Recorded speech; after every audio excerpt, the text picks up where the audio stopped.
पहला धमाका, दूसरा धमाका, तीसरा धमाका। एक ही सर्जिकल स्ट्राइक में हिजबुल्लाह ने फोड़ डाली इजरायल की 3 आंख।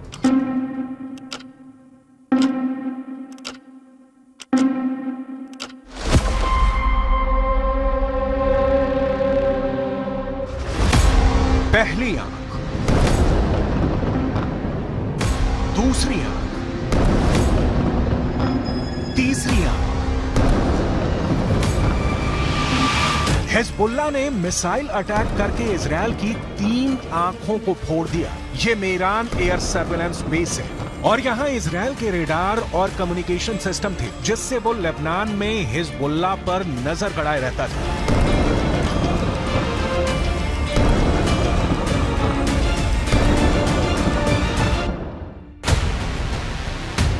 अब सैटेलाइट तस्वीर की मदद से इस लोकेशन को समझिए। लेबनान बॉर्डर पर ये है इजरायल की 3 आंख यानी 3 ग्लोब रेडार और साथ में है इजरायल के कम्युनिकेशन टावर। ये मेरान एयर सर्विलेंस बेस है, जिसे तैयार करने में इजरायल ने अरबों रुपए खर्च किए थे।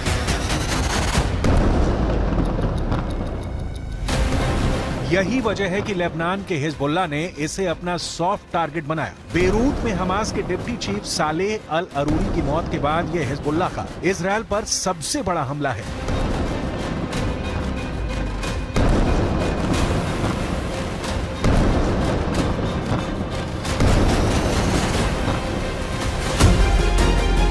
यह इजरायल के बहुत ही सीक्रेट बेस पर बहुत बड़ा हमला है। एक तरह से हिजबुल्लाह ने इजरायल के सीक्रेट बेस को मिट्टी में मिला दिया है। अब तक डरा हुआ लग रहा था हसन नसरल्लाह, लेकिन अब लग रहा है कि शुरू हो चुका है अरूरी का बदला। इजरायल पर टूट रहा है हिजबुल्लाह। हसन नसरल्लाह को पहले बैकफुट पर देखा गया। अरूरी की मौत के बाद हसन नसरल्लाह की जुबान में वो तीखापन नहीं था जिसकी इजरायल को उम्मीद थी, लेकिन अब हिजबुल्लाह ने अपना सबसे खतरनाक अटैक करके इजरायल को सोचने पर मजबूर कर दिया है कि वो हिजबुल्लाह से कैसे निपटेगा।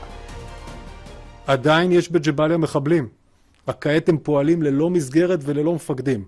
נתקלנו וגם ניתקל בירי רקטי ספורדי מהמרחב הזה. תקפנו אותו ונמשיך לתקוף ונמשיך להעמיק את ההישג באזורים האלה. זה דורש זמן. אין קיצורי דרך בלחימה בטרור.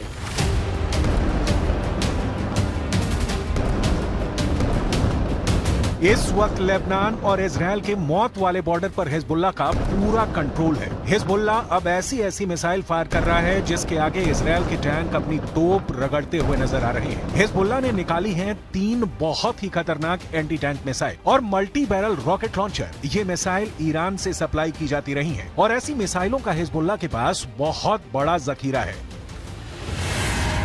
हिजबुल्लाह 3 तरह की एंटी टैंक गाइडेड मिसाइल इस्तेमाल कर रहा है। ये है कॉर्नेट, इसकी रेंज 5 किलोमीटर तक है। ये रूस की मिसाइल है, लेकिन अब ईरान इसका देसी वर्जन देहलाविया तैयार कर चुका है और ऐसी बहुत सी मिसाइल अब हिजबुल्लाह के पास है। दूसरी है BGM-71 TOW tow anti tank guided missile. Range है 3.5 किलोमीटर।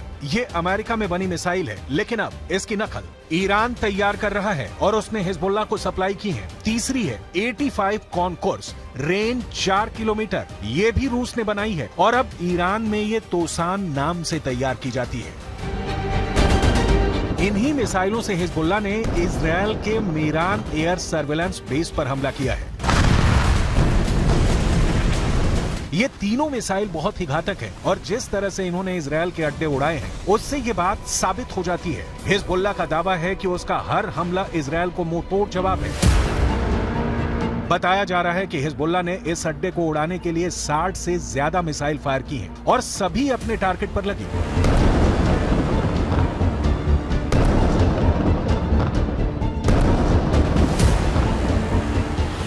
ये मेरान एयर सर्विलेंस बेस के अंदर की तस्वीरें हैं, जिन्हें बहुत ही सीक्रेट माना जाता है। ये बेस 1967 में बनाया गया था ताकि लेबनान बॉर्डर पर नजर रखी जा सके। इसका कंट्रोल इजरायल की एयरफोर्स के पास है। इस बेस से हवाई टारगेट को भी ट्रैक किया जाता रहा है और रॉकेट और तोप के गोलों को भी ट्रैक किया जाता है ताकि लेबनान बॉर्डर से लगे उत्तरी इजरायल के इलाकों को सुरक्षित रखा जा सके। दक्षिण लेबनान और उत्तरी इजराइल के बीच जो बॉर्डर है वहाँ तनाव बहुत ज्यादा है। कब कहाँ बम फटेगा, कहाँ धमाका होगा, ये या तो हिजबुल्लाह जानता है या फिर इजराइल की सेना। वैसे यहाँ के लोगों को भी पता है कि बहुत जल्दी युद्ध का एपिसेंटर गाजा से निकलकर लेबनान तक पहुँच सकता है। यहाँ तैनात संयुक्त राष्ट्र की सेनाएं भी अलर्ट मोड पर हैं। लगातार पेट्रोलिंग हो रही है। हमास के डिप्टी चीफ सालेह अल अरूरी की मौत के बाद हिजबुल्लाह के सामने बस दो ही विकल्प है, या तो उसे मरना होगा या उसे मारना होगा। यही वजह है कि हिजबुल्लाह ने इजराइल के अड्डों को टारगेट करना तेज कर दिया है। इस वक्त पश्चिम एशिया में युद्ध की जो आग लगी हुई है, गाजा पर बमबारी के बीच हमास और इजराइल के बीच जिस तरह की टक्कर हो रही है, उसमें अब नया खतरा इजराइल और लेबनान बॉर्डर का भी है। यहाँ भड़के शोले अब युद्ध की इस आग को 10 गुना भड़का सकते हैं और अब दुनिया में सिर्फ 4 लोग इसे कंट्रोल कर सकते हैं। पहले हैं इजराइल के प्रधानमंत्री बेंजामिन नेतन्याहू, दूसरे हैं ईरान के राष्ट्रपति इब्राहिम रईसी, तीसरे हैं अमेरिका के राष्ट्रपति जो बाइडेन और चौथे हैं यूरोप से लेकर अमेरिका तक सबको हिला देने वाले रूस के राष्ट्रपति व्लादिमीर पुतिन। इस वक्त सबसे ज्यादा एक्टिव ईरान है, खासकर किरमान में आतंकी धमाकों के बाद ईरान ने हिजबुल्लाह और यमन के हूथी विद्रोहियों को चौकन्ना रहने के लिए कहा है। ईरान ने इन दोनों मिलिशिया तक पहले ही इतने हथियार पहुंचा दिए हैं कि अगर इजराइल ने गाजा पर बमबारी नहीं रोकी तो हिजबुल्लाह और हूथी दोनों इजराइल पर बम बनकर फट सकते हैं। ये बात नेतन्याहू भी जानते हैं। הנחתה את צה"ל לצאת למלחמה כדי לחסל את החמאס, להשיב את חטופינו ולהבטיח שעזה לא תהיה עוד איום על ישראל. אסור לעצור את המלחמה עד שנשיג את כל היעדים הללו.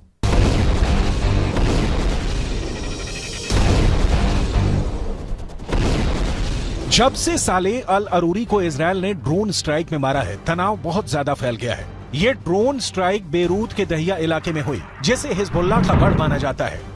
दहिया में जब सालेह अल अरूरी को जब हमास के ऑफिस के करीब देखा गया, तब इजराइल का ड्रोन मौत बनकर टूट पड़ा। इस हमले में सालेह अल अरूरी के अलावा 5 और लोग मारे गए जो हमास के ही अधिकारी थे। सवाल है कि क्या अरूरी की मौत का बदला अब सीधा युद्ध होगा, जिसमें बड़ी लड़ाई इजराइल और हिजबुल्लाह के बीच होगी। ऐसा युद्ध जिसमें इजराइल की तरफ होगा अमेरिका, जबकि हिजबुल्लाह की मदद करेगा ईरान। हालांकि बेंजामिन नेतन्याहू इससे पहले ही बेरूत को गाजा बनाने की धमकी दे चुके हैं। תקפנו מטרות רבות של חיזבאללה, חיסלנו מחבלים רבים, ואני שב ואומר, אם חיזבאללה יבחר להיכנס למלחמה, אם חיזבאללה יבחר להיכנס למלחמה, הוא יעשה את טעות חייו. देखा जाए तो हिजबुल्लाह वो संगठन है जिसे ईरान से पूरी मदद मिलती है और ईरान हिजबुल्लाह को इजराइल के खिलाफ एक बड़े हथियार के तौर पर इस्तेमाल भी करता आया है। लेकिन इजराइल ने अगर हिजबुल्लाह का हाल हमास जैसा करने का फैसला किया तो लेबनान में वर्ष 2006 वाले युद्ध की तबाही दोहराई जा सकती है।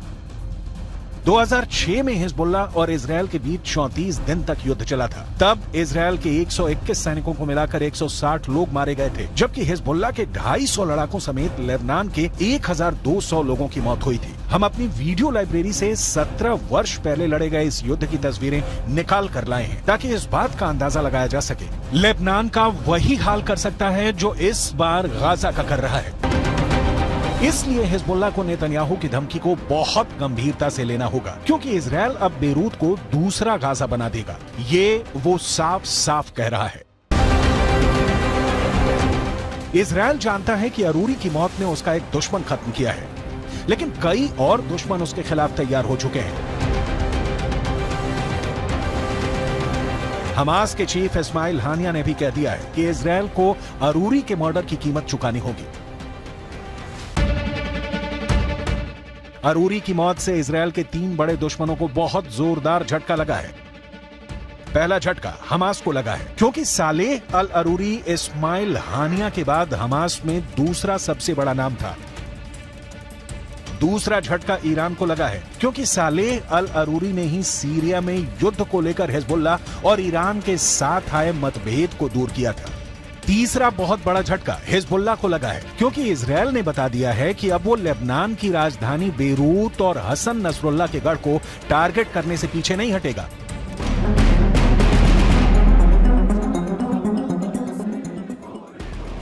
इस वक्त गाजा के बाद वेस्ट बैंक में भी युद्ध के हालात बनते नजर आ रहे हैं। सालेह अल अरूरी की मौत के बाद वेस्ट बैंक में प्रदर्शन शुरू हो गए हैं। सड़कों पर हजारों लोग इजरायल के खिलाफ उतर आए हैं। हालात ऐसे हैं कि इजरायल को अब अपनी ड्रोन फोर्स को वेस्ट बैंक के ऊपर एक्टिव करना पड़ा है। देखा जाए तो वेस्ट बैंक इजरायल के खिलाफ 5वां मोर्चा है। इससे पहले गाजा की लड़ाई है, हिजबुल्लाह से लड़ाई है, हूथी से युद्ध का खतरा बढ़ता जा रहा है। इराक में ईरान समर्थित हश्द अल शाबी ने अमेरिका के ठिकानों पर हमले बढ़ा दिए हैं। अरूरी की मौत के बाद ये मोर्चे और मजबूत होंगे, इसमें कोई शक नहीं। ये युद्ध फैला तो समझ लीजिए कि बहुत से देश इसकी चपेट में आ जाएंगे।